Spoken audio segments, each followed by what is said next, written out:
జీవితాన్ని చెడగొట్టేందుకు, నాశనం చేసేందుకు ప్రయత్నించే ప్రతి చీకటి శక్తిని బంధించే అధికారం నీకు ఇవ్వబడింది.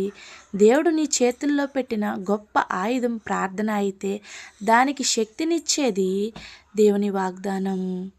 ఏమిటంటే, భూమి మీద మీరు వేటిని బంధింతురో అవి పరలోకమందును బంధింపబడును, భూమి మీద మీరు వేటిని విప్పుదురో అవి పరలోకమందును విప్పబడును. మత్తయి 18:18. అంటే చెడును ఆపేందుకు, భూమిని అనుమతించేందుకు యేసు నామములో నీకు అధికారం ఇవ్వబడింది.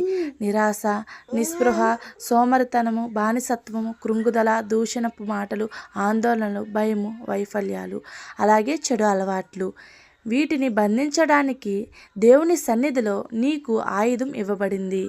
నీవు ఆ ఆయుధాన్ని ఉపయోగించి వాటిని బంధించి దేవుని కొరకు బలమైన పాత్రగా వాడబడుదుగాక. ఆమేన్. Have a blessed